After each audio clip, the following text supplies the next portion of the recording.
खरं तर आता मंत्रिमंडळ काय होईल नाही होईल त्यांचं ते करत बसतील। आता शेतकरी आत्महत्या करतोय मोठ्या प्रमाणामध्ये। सोयाबीनला भाव नाही, कापसाला भाव नाही। यांनी सांगितलं होतं की कर्जमुक्ती करू राज्याची, त्याची वाट पाहतोय आम्ही। राज्य कधी कर्जमुक्त करणार आहे? शेतकऱ्यांना कर्जमुक्ती करणार, कर्जमुक्ती देणार ही घोषणा आणि त्यांच्या मॅनिफेस्टोमध्ये जाहीरनाम्यामध्ये महायुतीने दिलेली आहे। आम्हाला पहिल्यांदा या मंत्रिमंडळ तुम्ही नागपुरात करा, मुंबईत करा, तुम्ही मंत्रिमंडळाची चिंता करत बसा, आम्हाला त्याच्याशी काही देणं घेणं नाही। आम्हाला सरकार आलेलं आहे, तुमचं लोकांनी मॅन्डेट दिलेला आहे।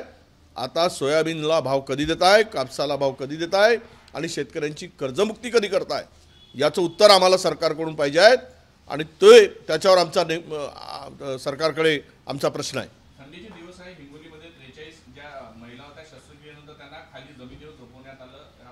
आरोग्य विभागाचा तर बट्ट्याबोळ झालेला आहे।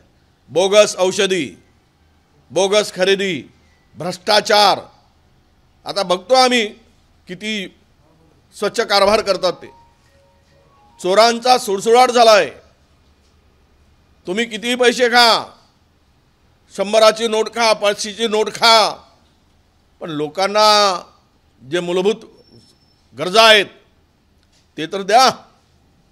जर या वेळेस इतका म्हणजे ओल्या बाळंतींना जर खाली झोपायची पाळी आली, शस्त्रक्रिया करणाऱ्यांची खाली झोपायची पाळी आली, तर हे आरोग्य विभाग काही अस्तित्वात आहे का महाराष्ट्रामध्ये? आणि सरकार येऊन इतके दिवस झालेत, आज महिना लोटलाय, सरकार आला कशासाठी? निवळ काय मंत्रीपद, सत्ता, उपमुख्यमंत्रीपद, मुख्यमंत्रीपद मिळवण्यासाठी आहे काय? महाराष्ट्रातल्या जनतेला वाऱ्यावर सोडून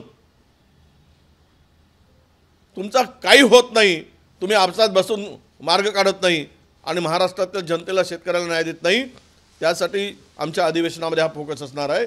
अधिवेशनामध्ये आम्हाला सरकारकडून अपेक्षा आहे की शेतकऱ्याची कर्जमुक्ती घोषणा केल्याप्रमाणे घोषणा करा, निर्णय घेतल्याप्रमाणे तुम्ही लोकांना आश्वासन दिल्याप्रमाणे कापसाला 10,000 रुपये भाव द्या, सोयाबीनला MSP प्रमाणे भाव द्या, ही आमची मागणी असणार आहे। आणि आरोग्य यंत्रणा जी विस्कळीत झाली, आरोग्य यंत्रणेचं जे बट्ट्याबोळ झाला आहे, त्या मंत्र्यासह ही कारवाई करा आणि यामध्ये जे जे सहभागी असतील त्या सर्वांवर कारवाई करा, ही आमची मागणी असणार आहे। शेवटचा प्रश्न, नाना पटोले यांना विधिमंडळ पक्ष नेता बनण्यामध्ये रस आहे, त्यामुळे ते प्रदेशाध्यक्ष पदाचा त्याग करण्यासाठी तयार होत आहे, अशा प्रकारची चर्चा सुरू झाली आहे। नाही, माहीत नाही मला चर्चेमध्ये काय आहे ते, मी काही चर्चा ऐकली नाही। तो हायकमांडचा निर्णय आहे, दिल्ली निर्णय घेईल। उद्याला 17 तारखेला आमचे प्रभारी येत आहेत, प्रभारीमध्ये चर्चा होईल आणि कोणाला गटनेता करायचा, काय करायचं तो निर्णय आमचा नाही, तो नाना पटोलेचाही नाही ना विजय वडेट्टीवारांचाही नाही।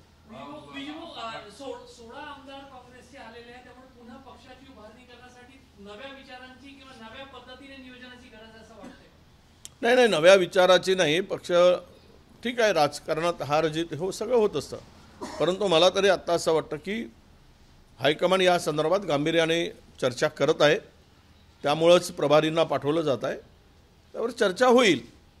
नव्यानं पक्ष बांधणीची गरज आहेच, ते काय लपून राहिलेलं नाही, कारण आम्ही कुठल्याही लाटेमध्ये 16पर्यंत आलो नाही, पण यावेळेस आलो कुठलीही लाट नसताना, ते एक अचंबितच आहे। त्यामुळे EVMचा किती सहभाग आहे, लोकांचा किती सहभाग आहे, हे सगळ्या गोष्टी होतील, हे पुढे येतील कालांतराने। आणि सरकारने आमची सगळ्यांची मागणी आहे की बॅलेट पेपरवर घ्या।